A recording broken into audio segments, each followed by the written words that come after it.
It's doing it. Oh, it says you are live. So here we are, and it's Thursday. I don't even know what month it is, but I'm live again doing Healing Within and Without. And this week I've got the beautiful and lovely Kemi Johnson.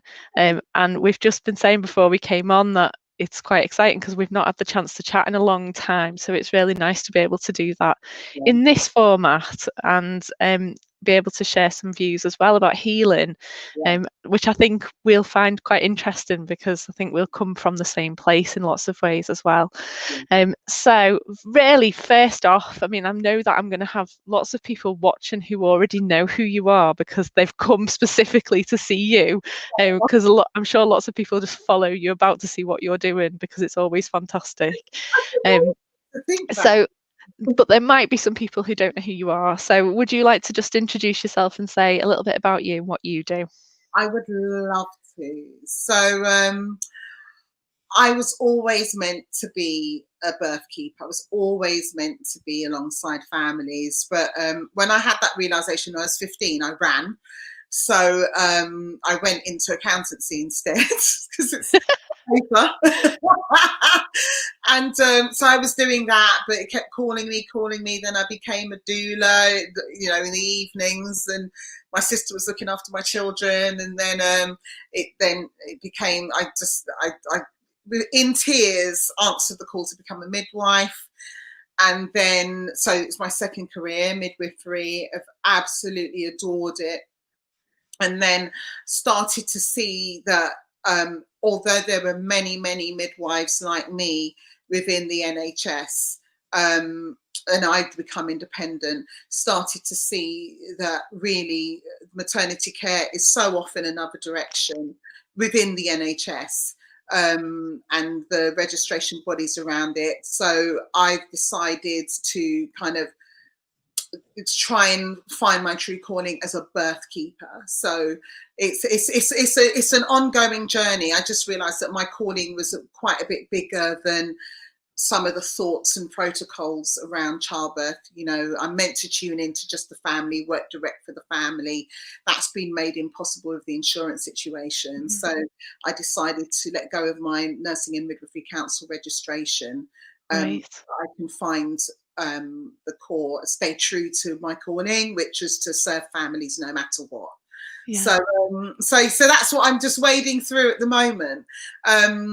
And yeah, it's wonderful. I'm receiving lots of support, and it's an unusual step, but I'm quite certain it's for the right reason. So yeah, I'm still sticking with my families, and yeah, it's exciting times. It is, and I have noticed that like on different things, I've noticed you calling yourself different things as well, like birth consultant, birth activist, and I think you're all of those things, but you can see that you're kind of playing around with it. I'm playing around with it because I would call myself a midwife, but the Nursing and Midwifery Council, I'm looking at it with a solicitor at the moment. They've said that you can't call yourself a midwife unless you're on their register. And that's what I'm told. So I'm speaking with a solicitor about it at the moment, but I'm definitely called to assist families through this amazing rite of passage. Healing transition is definitely my calling. So yeah, I have to find my way around it. So you're right. I've always been a birth activist. I've always been a birth keeper. So just finding my way. Yeah. Amazing. And I've really enjoyed watching the journey that you've been on. I'm sure it's been up and down, but yeah. So the series that you've come to join in on is called Healing Within and Without. Yes. Healing Within and Without. And I've spoken to lots of people from different backgrounds with, various different roles in healing or birth or a bit of both. And when I was coming up with the list of people that I wanted to speak to, you were there, one of the first ones that I thought of that I really wanted to speak to about this. So my first question to you really is, what does that mean to you? Healing within and without, what does that phrase mean to you? Honestly, what I'm learning it means is, you really can't be healthy on the outside without what is happening on the inside. And eventually, even if you might appear to be healthy, if you're not really working from within, it's just temporary. Yeah. And it doesn't shine, and it's not consistent, and it doesn't serve. Yeah. No one wins. So you eventually, all the outward appearance of everything, eventually you will come to an abrupt stop where, thankfully, the universe, your higher self just turns you inside, Mm. and then your health comes shining through. You have to deal with things eventually, like I've gone through 5 decades of being on the planet and kind of not taking my health very seriously. But then I've been forced, it's like my face has been turned to turn inwards, find out what's going on Yeah. and why and what drives you. And now my health is beginning to shine on the outside. Yeah, it's like this idea, isn't it, that if we don't stop and kind of take stock every so often and allow ourselves to rest, then our body will choose to do that for us, and it will make us force us to. I like the way you Um, put that. It's very true. yeah, It's a loving act, actually. At the time, you feel, oh, why isn't this happening? This is not what I wanted to happen. And at first, you look at it and you think, that's surprising, that's awful. But it's actually a loving guidance. It leads you to let go of things, to find your no, to find what really is a yes, and that your yes resonates from the inside. It's a guidance system, you yeah. know. And so many of us have forgotten how to listen to ourselves, Yeah, mind, body, and spirit. Really, yeah, we're on this hamster wheel, and we don't always stop and take care of ourselves unless we have to. yeah, Usually, that's because we're not well already. yeah. That's right. So, what does it mean to you more personally then? Is healing something that's been part of your life? In what ways have you been on a healing journey? Really, really good question. Because as a young woman, we find a kind of temporary wellness, without really digging deep and going inside, and things happen to us, and we trying to fix things on the outside. So for me, I was looking for things that everyone else seemed to be looking for. So you look for a roof over your head, a type of sustenance. You don't, well, for me as a young woman anyway, I didn't pay close attention to what was keeping me going, where I was getting my calories from. I didn't pay attention to how much I rested. I didn't pay attention to how much I gave away of myself to people around me. I wasn't watching whether relationships were appropriate or not, and that's friendships and romantic relationships. I didn't take time to fix things with my parents. I didn't take time to move. I learned that I had a lymph system, but I didn't take time to move it in appropriate ways to keep it running. And so I kept coming up against very serious situations that would make me take stock. So, it started off with breaking limbs, and then a broken marriage, and then broken children, and then it kind of spiraled like that, and really helped me to take stock of and start to make better choices, and start to think about my weight and quality of food I was having, and what I was saying to my children, what I was hiding from my children, because on this planet they are the most important thing to me in my world. So having to repair things with my children actually saved me. Yeah, It helped me to start looking more deeply at what I was communicating, why I was communicating it, where it came from. Even me reducing the animals in my diet, learning that the reason why I had certain feelings, it weren't my feelings, it was the animals' feelings. It's gone really, really deep. yeah, Learning about herbs, learning about the source of herbs, learning about my source. You know, I'm African in origin, and even though I was born and bred here, I have to realise that there's certain aspects of my body that need things that are African, yeah, to be healthy. So it's really, really, it's been a hard journey, but it's saving my life. literally. Every time something huge happens in my health or in my circumstances, it's guidance. It's saying, okay, let's look again at what you're choosing, you know. so Yeah. when things like that happen and I take notice, things improve. If I put my fingers in my ears like I used to, things stay the same or get worse. Yeah. And that's interesting, isn't it? Because like we're talking about healing within and without, and you were saying that you started to notice things on the outside and Mm, realized that that meant you needed to change things on the inside. absolutely. Honestly, Mm, there's no way around it. And yeah. you know, just to know that there is something benevolent. You know, when I was growing up, we were just told it's God, it's the God in the Bible, not my parents, it would be my grandparents. You know, it's this God here, and then to find out that we're far more complex than that. The story is way older than that. Yeah. That we all have different guidance systems that are appropriate for us and our generations and our ancestors before us, and that it's all to be honoured. Yeah. I know that's not a popular viewpoint for some. Some want to say no, this is the only answer, and it really isn't. There are myriad answers, and they're all appropriate for us on an individual basis. But they all do the same thing, which is help you look inside. Yeah. So why is healing important in a wider context then? So you've alluded to that a little bit, but taking it outside of you, why is healing important?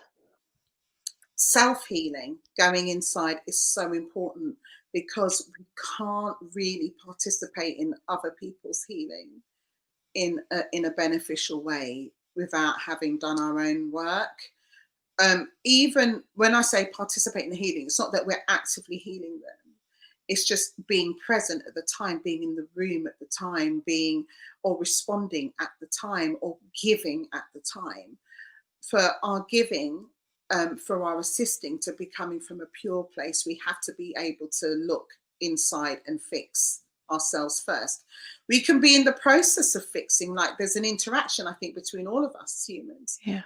We're all important to each other. So we can be work in progress alongside somebody else, as long as we're acknowledging that we're work in progress. If you think we've got all the answers, I can promise you we're usually not being very helpful. And the exchange of energy is different, isn't it? When Yeah, two people come together who are both acknowledging their own healing journey, you yeah, tend to make bigger steps forward. absolutely. And I mean, I'm only saying that from observation of my own experiences Yeah, with other people and meeting people like yourself and, lots of other wonderful people who have made me feel good. And yeah, then I realise afterwards that that's why, because we're yeah, all healing and we're all acknowledging that healing. that's right. Absolutely, 100% right. I can't agree with you more, Cheryl. It's when you're alongside someone who's being authentic, and authentic people are quite happy to acknowledge their failings, their shortcomings, what they're bad at, what they're good at.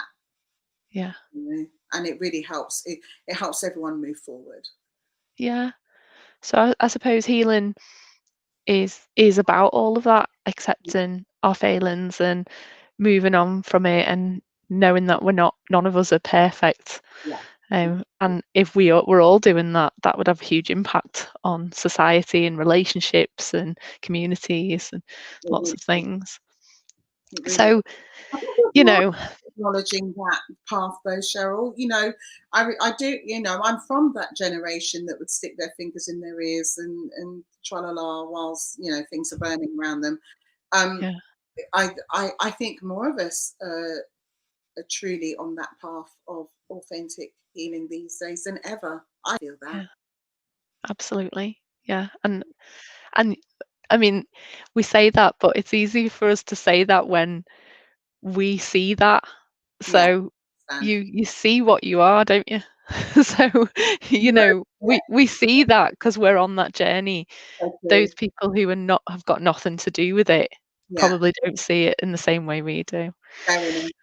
Um, so right, I don't know if you noticed, but just this year during the summer, and this year's just been one of those years anyway, that's just been crazy for everybody. But it meant that I was doing a lot of inward stuff, like many of us have been this year. And sometimes a bit more time to think, sometimes less time when there's children just like shouting in your ears all the time. And I did some self-development work, and that led me to looking inwards, Yeah. and deciding to change the name of my business. So I was just Simply Natal before, and I started off just with hypnobirthing, and I came to the realization that what I do and what I want to do is heal through birth. So I renamed as Cheryl, not Cheryl, but that is my name, but Simply Natal, the healing birth doula, because I realized that's what I'm doing and also what I want to do. Yeah. So the reason, obviously, is why I've got you on is because you are also a birth keeper. So I want to guide us gently into talking about healing birth and what that means. So what does healing birth mean to you? Mm. And would you like to share any of your own stories of birth? Interesting. I think the reason why I find that question so interesting is because it means different things to different people. Yeah. Yeah, I think everyone feels that the healing birth will be, which is usual, someone coming from a birth experience that had intervention in it, loss of control, disappointing outcomes, and then having the peaceful water birth indoors. um, so that's, yeah, I have seen hundreds of those, but what I've also seen is like a person walking through their birth experience, and realizing that they've got choices, and perhaps where they considered initially a home birth was what they wanted, actually realizing, no, I am going to go into the unit and I'm going to have this type of birth, including a cesarean birth. And I've seen that heal people Yeah. as well, when they asked for it, and it was met with a yes, and because they were being heard in a setting where they didn't expect to be heard.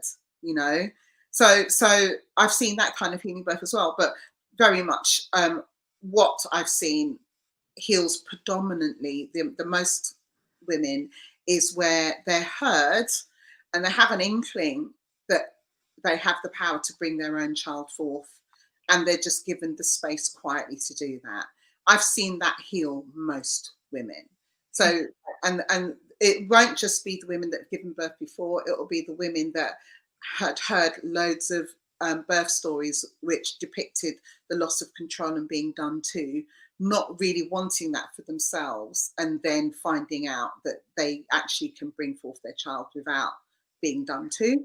Yeah. That is tremendously healing, because many women secretly know that birth is way more than just bringing another human forth. It's a rite of passage that they dream about, that they unconsciously are driven towards, and to realize that rite of passage heals a part of them that they didn't know needed healing. Yeah. So that's what Love it. I'm quite certain that's what you've seen too. Yeah. Yeah. Well, I mean, like you say, and sometimes I feel a bit bad because lots of the stories that I share are that sets up, Mm, a traumatic birth full of intervention, followed by a lovely, peaceful, and serene water birth at home. mm, And for a lot of people, that is their healing birth, yeah, and for exactly the reasons that you've said already. Um, but all of those people that I'm taking through that journey or going on that journey with, um, they all know and start off with my story, which is the complete opposite of, a vaginal water birth that yeah. I found traumatic, and my healing birth was a cesarean. Wow. So, I was that opposite, Yeah, and that's yeah, in a way that's given me so much fuel in my fire yeah, to be able to say to people with certainty that it's not how the birth happens that matters. in lots of ways it is, and for lots of people it does matter because of X, Y, and Z, but not in and of itself. No. What does matter is how you feel about it every step of the way. Like you said about feeling heard, making the choices, having autonomy. It's priceless, and it's not hard. It's not hard to give that space. But I think when many birth workers find themselves colluding or complicit with a situation that does disempower a family or a woman, I think it obviously is based from fear. It's like a survival mechanism, I feel. They've got a few birth workers that actually they're not on a healing journey at all. They believe they know best, and they will do their best in inverted commas to you, whether you like it or not. You know, you've got that birth worker, but I think most act out of fear, and so. And it's like I always, you know, if someone's not pregnant, because it's quite a challenging thought. But if I'm seeking someone who's not pregnant, I'll say it's like if you go out swimming, you know, in the sea, and you come across a strong current, and you know that the current's going to take you under, and you see, you know, a little 10-year-old who's a strong swimmer nearby, you'll go and hang on to them, you know, regardless. It's like a really strong survival mechanism. And I, you know, sometimes I find myself thinking, how could you do that? How could you live with yourself? And then I remember, no, that, you know, a lot of birth workers are in a very strong current, this huge animal called medicalized childbirth, and you know, and so they're in it, and so they're trying to survive, and they'll hang on to anyone, even if they're heavily pregnant and having their dreams crushed. They'll do whatever they need to do to survive. So and none of us were really designed to give birth under those circumstances.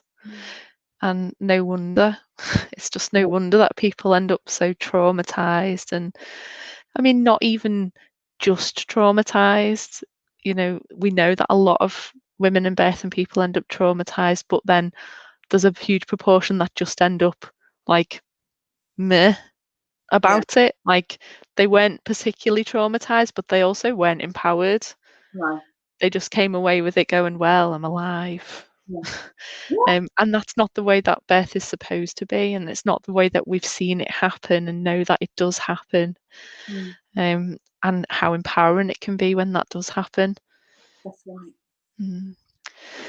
So I know that I wanted to mention about when we first met, because I never got the chance to really thank you for, and I don't know whether you would even realise the difference that it made, because I think a lot of us don't realise when it's just a little conversation here and there or whatever, because we're so used to it. It just happens all of the time now.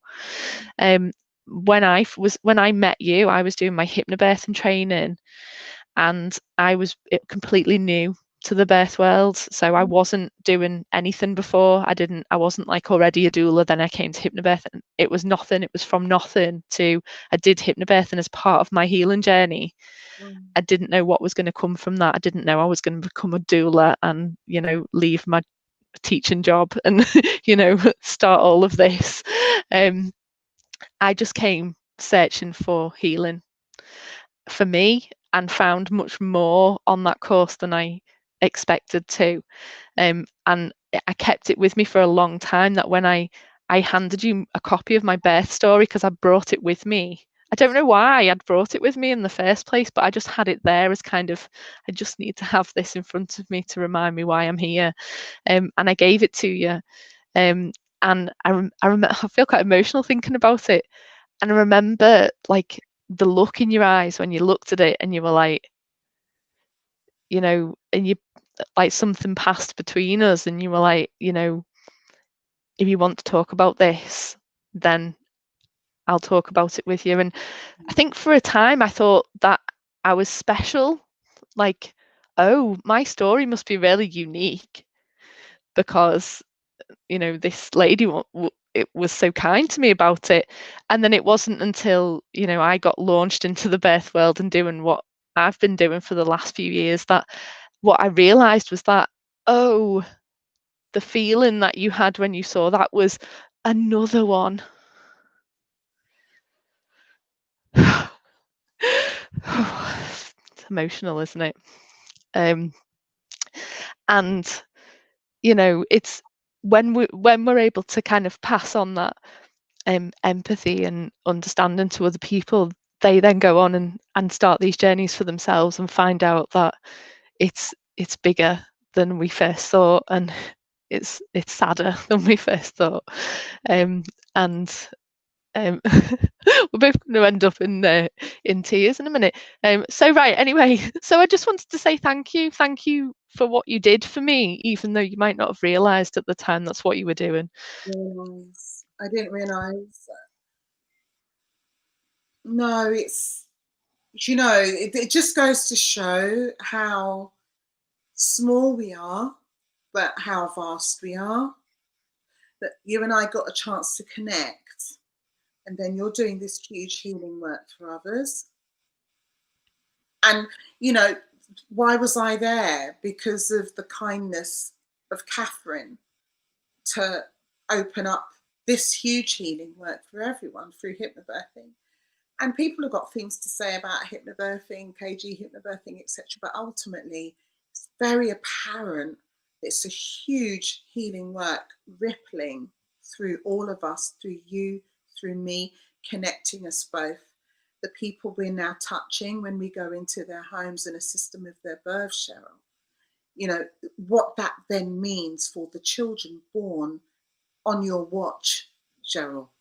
So you see, like, even me, I have my traumatic birth story. My first birth, particularly. My second birth wasn't great, but it healed aspects of my first birth. But it's still taken me almost 30 years to talk about my birthing experiences without crying, despite having seen so many tremendous births unfolding on my watch, including even being at an amazing cesarean, where the mother spent an hour singing to her child on her chest post birth. I was hosing tears, So we have that privilege of being in those spaces. But imagine what we're doing for that generation that will then go on to give birth to their own children. That we're just gently, but quite stoically and quite ferociously, gently but ferociously hold space for the best birth for that dyad. Yeah. And you're doing it. It's like you almost, like your story was like an offering, almost. It's like, this is the part of myself that I'm going to share with you, and I only just met you. I'm going to share it with you. It's sweet. So. Yeah. Oh God, I'm gonna start crying. And I noticed, like, I started in the birth world never feeling like I was ever going to get to this point, like I was ever going to be making a difference like I am. And also, I never thought I would be feeling so much like an activist, but it's like this rabbit hole that you fall into and you can't get out. You're an activist, Cheryl. So, I don't know. I don't know what I was even going to say, but yeah, it's just it's mad. Oh, I remember seeing this hashtag. I think it was about 2 years ago. I saw it for the first time. And I don't know whether you'd used the hashtag. Peace on Earth begins with birth. Oh yeah. You used that before. Yeah, and I remember the first time I saw that, and I thought, what? Like, peace on earth begins with birth. Like, don't be so dramatic. But of course, like what you've just been saying, these ripples spread outwards, don't they? And now I often use that hashtag because I really do feel as though birth is the beginning. Yeah. If we're going to start anywhere, Maria von Trapp said, start at the very beginning. It's a very good place to start. We all start with birth. If we can get that right, then we can fix a lot of things. Well, we're all born aren't we? We're all born. And most people that give birth identify as women, but even those that don't, we're all born. And if we didn't, those of us that give birth, if we didn't give birth, everything would stop turning. Literally, it would stop. The planet would be fine, but our civilization would die out. We have to do this. So I'm just really willing that most of us on this planet get that we have to honor the people that are giving birth, and honoring them, it starts preconception. You know, it's what we're able to do for families before they even start to create their children. It's how we hold the families whilst they're growing their children. It's thinking about, you know, first trimester. Those of us that have had children, we know that the first few months, you just want to be a dormouse. You just want to rest. We need a society that can accept that rather than, oh, just soldier on, it's all right, you know, ignore it. We need to acquiesce to that to be in our best health. You know, it's understanding that that fourth trimester, you know, after the baby's born, isn't to, oh, you better lose that weight, get your tummy back, get back on your feet. It's like, please, let's nurture them so they can create that bond, so that new person can get the best start. Until we start respecting the person giving birth and what their pattern is and what their nuances are, and respecting menarche, that means that you're producing eggs and menstruating, so at some point you can have a child. Not everyone chooses to, but we need to honor menarche. You know, we need to honor the menopause. Thank you if you've chosen to bring forth life through your body. Thank you, rather than, oh, you're no longer useful, just brush you to the side, you dusty old thing. You know, we've got wisdom in us from doing this journey. I think until we honor those of us that are doing this journey on behalf of the whole planet, there's not going to be peace. No. It's just not. There's not. We can't be bringing forth children in violent circumstances and expect there to be peace. We can't still be cutting genitals. It's quite it's quite a brutal way to assist birth, and we know there are other options. We know there are other options. You can't keep interfering with people's services. Oh, you've been pregnant too long. I will just rummage around up there. Apart from it being really unhelpful, it's rude. You know, why would we suddenly say, oh no, we've got this from here? You know, yeah, it's all right, thanks all that you did, we'll take it from here. Why would we disempower people in that way? Why would, when we've got partners that we create our children with, why would we ask the partners, okay, we'll take it from here, you just sit in the corner and be quiet? Why would we treat partners like that? Oh, you just stand outside in the car park. You just stand out there. It's so impossibly dismissive and disempowering. How can we expect strong parenting from that start? We can't. Honestly, I think it's because we've gone and placed maternity in a medical model that never understood what maternity actually is. And we've done this for decades now. We're so far from understanding how to really support families. That's why people think I'm just being, you know, throwing all my toys out the pram. I'm not. I'm just saying, honestly, we have to start again. We have to start afresh. We need something new. It's not because I give up. It's literally I'm saying, guys, we can't keep down this road. You can't say, oh, we need to fix the NHS. The NHS is a medical model. It's to receive care for pathology at the point of need. That's what it's about. Maternity isn't pathology. No. It's in the wrong place. And I wasn't saying anything not because I don't agree, but because I do absolutely agree. And I was going to add to what you said, just saying, and it's a patriarchal model. And this is the thing, this is why, and I think some people who don't know and are not in this kind of world, I think sometimes they hear these conversations and they're just like, oh God, here she comes again, another feminist, and what's she going on about? But you really can't unsee it once you can see it. And the reason why we can accept people putting their fingers in vaginas and taking control of birth, and women in birth and people being told what to do, is because it's a patriarchal model. It's Right. because women didn't make it in the first place. And that's why it doesn't work. It's not fit for purpose. It doesn't serve the people it's supposed to serve. Right. So if we know what's wrong, this is the problem, isn't it? Because we can see what's wrong, but it's really hard to know how to fix that. And I suppose that really brings me to my next question. So we haven't gone like completely off topic, because my last question to you is, if you could forge a master plan to heal the world, what actions would you take? And I have a feeling that it might be something to do with birth. Oh, what a big question.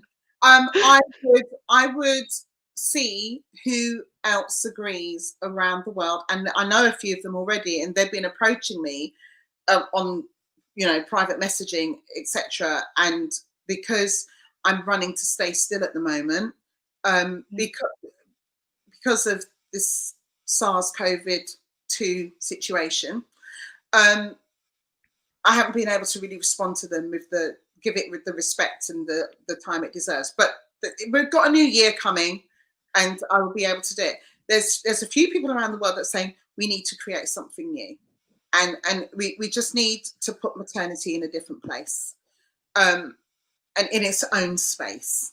So that's going to be a lot. That's going to mean, like, for instance, the registration body that I used to belong to is the Nursing and Midwifery Council. Now, when I was training as a midwife, I thought that's odd, because nursing's about pathology and midwifery is about just the physiological childbirth. We're not ill. Why are we trying to lump it all together? We're coming from two different directions. So already knew that. So it'd be things like setting up midwifery registration bodies if a registration body is required. Personally, all the midwives I know act really responsibly, but not all of them do. So, the argument for licensure and everything, that's another argument. But we need things that are specifically about maternity, places for giving birth, if not in the home, but are specifically about maternity, and not keep confusing it with the medical body. So I think once we get that,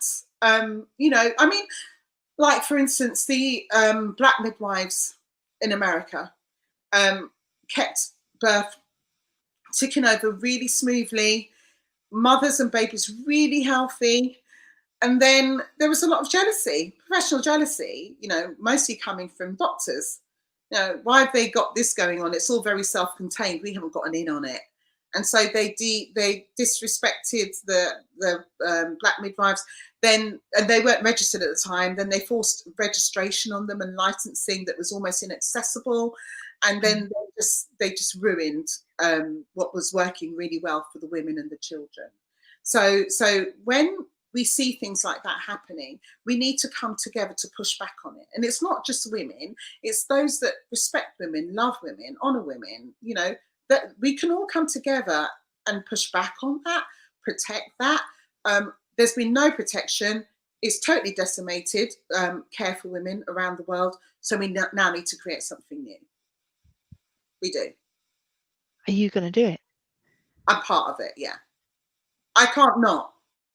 Even I've kind of, even me just surrendering my registration that I worked so hard for, that's part of that's me, that's my offering, worked so hard for it, worked so hard to maintain it, just paid for it, just, I've surrendered it. It's like, this is my offering. I'm prepared to go out as a true, authentic birth keeper and spread a hopeful message that most of you really don't need medical care, but the medical care is there if you need it. And if you need it, grab hold of it, enjoy it, celebrate the caregivers that are assisting you and your child to be well, but just don't default to it. The power is within all of us, but we can't do it on our own. It has to be community. It does take a village. Yeah. And I think it's interesting that you say that giving up your registration is kind of part of that, because I think we can all feel like we don't have the power to change things, but the only way that we can change things is by saying no Yeah. to the things that don't align with us anymore. And if you're, even though to some it might not seem like much of an action, to others people might recognize that how big an action it is, but just to say no, no, I'm not doing this anymore, I'm not having this anymore, that's a powerful kind of action to take, isn't it? I I don't think, know what I mean, but I know what I mean. Do you know what I mean? no, I think it is. I think, obviously I would think it is because it's huge for me.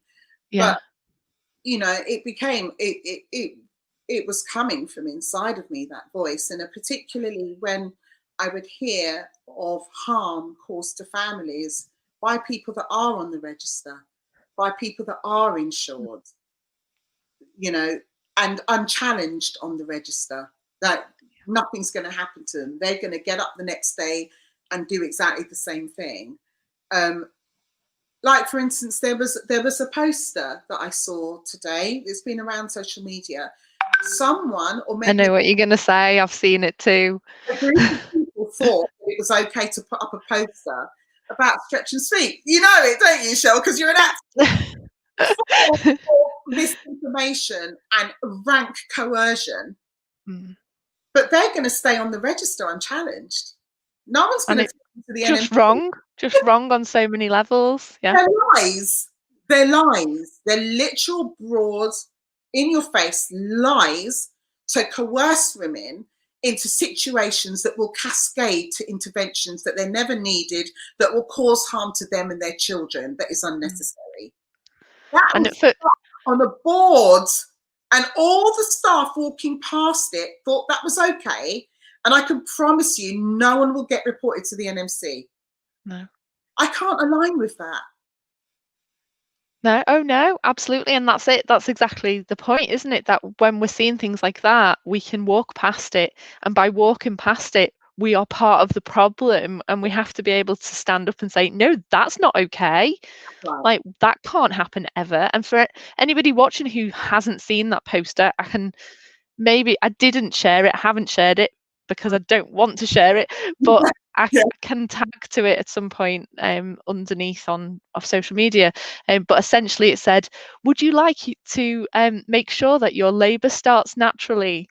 Yeah. Lie. Have you thought about having a stretch and sweep? It's just ridiculous. Like, would you like an intervention to make your labour start naturally? Yeah. Just beggars belief. And others like it have been up there for years, and I promise you, no one will get that. Everyone thinks that's okay. Yeah. So I can't align with that anymore. I have to be honestly true to myself. So yeah, like you say, some people may look and say, "Oh, that's a small thing. So what?" But it's massive, and I'm just hoping that more and more midwives are true to themselves and push back and say no. Yeah. And that's with anything that undermines a person's own choice and autonomy and right to make any decision for themselves. Like, wherever we're seeing in our lives where we're being okay with that and we're accepting that, that's not okay. Ever. The harm. And I'm very driven for the healing for all families, but occasionally, just to give myself a kick up the arse, I say, okay, supposing your granddaughter is sat in a room opposite that poster, and it starts to cascade for them into a thing they don't want. We need to do it for everyone, but we just need to think that could be our sister, our daughter, that could be anyone that is not quite sure of what they want and then gets coerced into a situation that they're really not liking or hating, that causes them harm. So I'm hoping that all midwives will really, and I know it's not easy, but I'm really hoping that we realize that sometimes by us making sacrifices, it's going to be good for the wider population. I think we all need to be there now, because these are quite desperate times, and Yeah. we've got induction rates at 40% upwards. We've got cesarean rates climbing 30 to 33%. The amount of women that get swept in the services, membrane sweeps, is about 90%.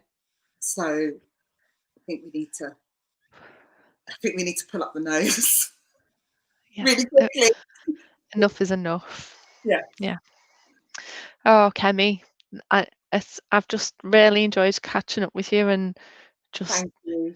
hearing you talking with that passion that you've got. And oh yeah, I wish we could be in a room together more often. I mean, even without COVID, we're not exactly down the road from each other, but maybe at some point we'll be able to catch up. I'm sure we will, Carol. And the thing about it is as well that when we interact online also, so I know I'm craving, I make sure I get physical contacts anyway, regardless, guys. but I'm just really loving the interaction that we're all having online. Yeah. And I know that social media, they're starting to do a lot of censoring, but necessity being the mother of invention, other social media outlets are springing up, which is good. So I hope we all keep sharing. And just one more thing that's on the positive note, what I often see in these groups is somebody will say, oh, I've been lurking for a year or two, and then I had my birth and it was spectacular. And it was all what they've seen us sharing online. So Cheryl, it all makes a difference, doesn't it? Sometimes I've had people contact me like ages after and say, oh, because of you, I went ahead and did this, and I had no idea. I had no idea that was having an impact. So miraculous, isn't it? That's priceless. So let's keep on sharing, whatever anyone's doing, if it's sharing a photo or sharing an experience or having a bit of a rant, it's all making a difference. So let's keep. And if it wasn't for COVID and everything this year, then I wouldn't have thought to set up these interviews and to speak with all the people that I've spoken to, because it just wouldn't have occurred to me to do that. But it's felt like a really nice thing to connect with people on a human level, but using the technology that we've got to be able to do that and to share that with other people too, so we can all learn from each other. So I think that kind of leaves us with just maybe asking my final question, which is just for you to be able to share how people find you if they didn't already follow you. How do they find you? How do they work with you? Go for it. At the moment, it's people working with me is by word of mouth. So a couple that have had me, or mum that's had me will talk about me, and then I've had some amazing experiences with women that have said, oh, 5 years ago I watched the birth that you were at, and I'm pregnant now, and I get things like that. It's just so honouring, priceless, absolutely priceless. But I have an Instagram that I'm really enjoying, although they're going through at the moment and finding all the births, and then to deactivate my account. So I'm working on a new social media platform, but I will make sure and get that out to people as best I can. But at the moment, you'll find me on Kemi Birthjoy Johnson on Instagram, and Facebook, I'm Kemi Johnson, and Twitter, I'm Birthjoy Kemi, @Birthjoy Kemi. And I always check my DMs and my PMs. So, if anyone wants to contact me and ask questions, they do. I provide a service to help people untangle their births or to, prepare for their new births. So I run a service for that as well, which is really accessible, video calls and things. So I'm engaging with all the onlinery too. I'm being very good at sharing and stuff, but actually Zooms and things like, I like this, what you're using now, so I'll be thinking about that. But find me that way. My website is atrocious. I'm so embarrassed. I thought you meant that's what it was called. www.atrocious. It's www.birthjoy.org. But it needs a complete overhaul. So I think I need to get someone to do it, because I keep saying every year I'll do it and I don't. So that's to come. But you can find it on social media. we can put a call out. Anybody want to help Kemi? Yeah, Want to do a website? help me. Oh, I'll probably get like thousands, and I won't be able to choose because I'm very rubbish at choosing stuff. Uh, Yeah. we've got. I'll just mention what we've got in the comments because we've had a few people watching. And Ruth Oleinka, do you know Ruth? Yes, Yeah, she said she's really enjoyed watching, and thank you. thank you. And Adriana, I know Adriana. She's in my trust. She's a midwife, home birth midwife, and she's asking whether she's seen you somewhere before, maybe at the Mama conference or York Uni. At the Mama conference, yeah. Yeah. So you might have met already there. I wanted to ask you a question actually before we go. Do you, because you only with you saying that you were a birth consultant, I wondered whether you'd had any trusts like hire you. Like, Right. is that a thing? Like, have you been in to speak to people about models of care? So funny. Well, I've been invited, but I haven't been in yet because I was quite busy, and I do resist speaking to people. But I, like the universe has been saying, just open your mouth. This isn't about you. Just get it Yeah. done. Right. So I am now saying yes to most of what I'm offered now, which is Wow. exciting. But the term birth consultant is quite a new one. We're still refining it. You know, there's been all this change. We're still refining what that means.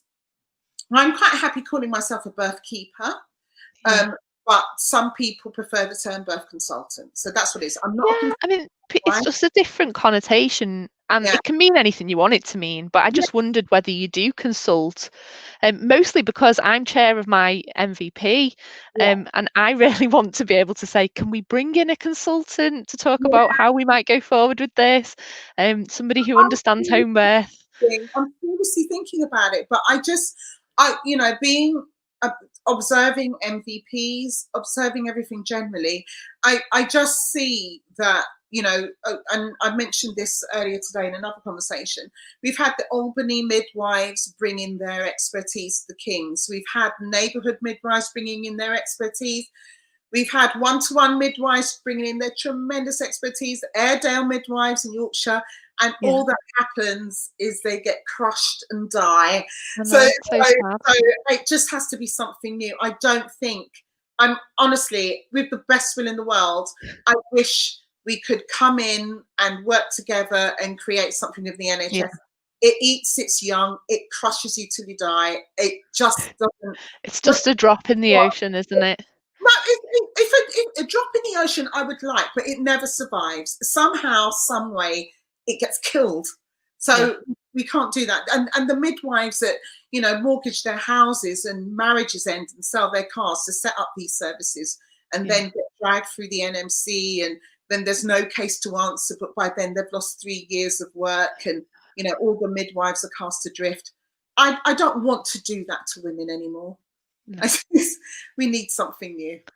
So even when you are ready to take, sorry, I know I've said about 4 times, we're going to go now, but if you are ready, just in case anyone is interested in being part of this like new thing, how would you be interested in hearing from them if they just like drop you a message? Please, yes, please.